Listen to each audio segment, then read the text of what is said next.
NCERT को पढ़ना नहीं, समझना और इस्तेमाल करना होता है। यही सबसे बड़ी बात है। बहुत से एस्पिरेंट्स एनसीईआरटी को या तो बहुत हल्के में लेते हैं या इतना गंभीर बना देते हैं कि वही बोझ बन जाती है। सही तरीका इनके बीच में है। मैं इसे बहुत आसान भाषा में समझाता हूँ। एनसीईआरटी क्यों पढ़नी चाहिए? यूपीएससी की तैयारी में एनसीईआरटी का काम 4 चीज़ें करना है। 1. बेस बनाना। अगर आधार साफ नहीं है तो Laxmikanth, spectrum, economy, environment, current affairs सब भारी लगेंगे। 2. भाषा सरल बनाना। यूपीएससी के कई कठिन टॉपिक्स एनसीईआरटी में आसान भाषा में समझ आते हैं। 3. अवधारणा साफ करना, जैसे मॉनसून कैसे बनता है, संविधान क्यों बना, पॉवर्टी का मतलब क्या है, सॉइल टाइप्स क्या है, नेशनलिज्म कैसे विकसित हुआ। 4. प्रीलिम्स प्लस मेंस दोनों में मदद।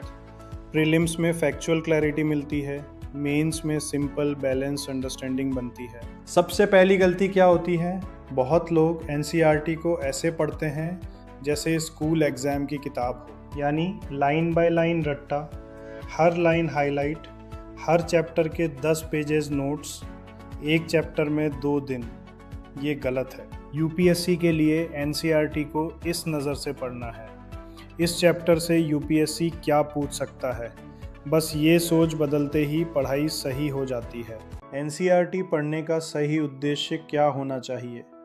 आपका लक्ष्य यह नहीं है कि आपको हर लाइन याद हो। आपका लक्ष्य होना चाहिए चैप्टर का कोर आइडिया समझ आ जाए, इम्पॉर्टेंट टर्म्स और फ्लो दिमाग में बैठ जाए। पॉलिटी के लिए लोकतंत्र और संसद जैसे बेसिक्स समझो।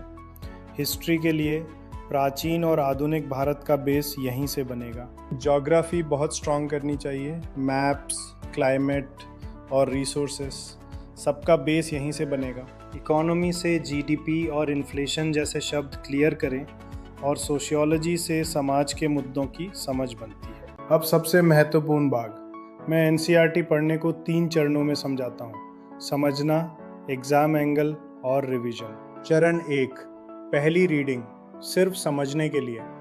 पहली बार यह मत सोचो कि सब याद करना है, बस विषय और फ्लो पकड़ो। पहले चैप्टर का टाइटल और सब हेडिंग्स देखो, इससे पूरे चैप्टर का स्ट्रक्चर दिमाग में बैठ जाएगा। अब पैराग्राफ पढ़ो और खुद से पूछो इसका मतलब क्या है। मतलब नहीं समझा तो रीडिंग बेकार है। सबसे ज़रूरी, पहली रीडिंग में नोट्स मत बनाओ, केवल अंडरलाइन करो, इससे आपकी स्पीड बनी रहेगी। चरण 2, दूसरी रीडिंग, यूपीएससी एंगल से। अब देखना है कि यूपीएससी यहाँ से क्या पूछ सकता है। अब इन एंगल से देखो, डेफिनेशन, क्लासिफिकेशन, कॉज इफेक्ट और कंपैरिजन। यूपीएससी को ये बहुत पसंद है। अब नोट्स बनाओ, लेकिन बहुत छोटे।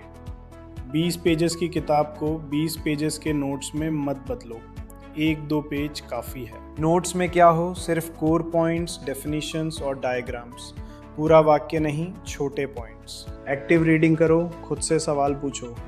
यूपीएससी चयन सुंदर नोट से नहीं, बार बार रिवीजन से होता है। चरण 3, तीसरी रीडिंग। अब फोकस इंपॉर्टेंट लाइंस और डायग्राम्स पर होगा। अब चैप्टर 20 मिनट्स में रिवाइज होना चाहिए। आदर्श क्रम क्या है? पहले क्लास 6-10 बेसिक्स, फिर 11-12 एडवांस बेस, ज्योग्राफी और हिस्ट्री को प्रायोरिटी दो। सबसे पावरफुल तरीका, एनसीईआरटी को करंट अफेयर से जोड़ें, जैसे मॉनसून न्यूज़ को ज्योग्राफी एनसीईआरटी से। इससे रिटेंशन बढ़ता है। एनसीईआरटी आपको प्रीलिम्स में एलिमिनेशन और मेंस में सरल बैलेंस्ड सोच देती है। यही तैयारी का मैच्योरिटी लेवल है। एनसीईआरटी को ऐसे पढ़ो कि चैप्टर की आत्मा समझ आ जाए, उसकी हर लाइन रटनी ना पड़े। अपनी तैयारी को ईज माई प्रेप बनाओ।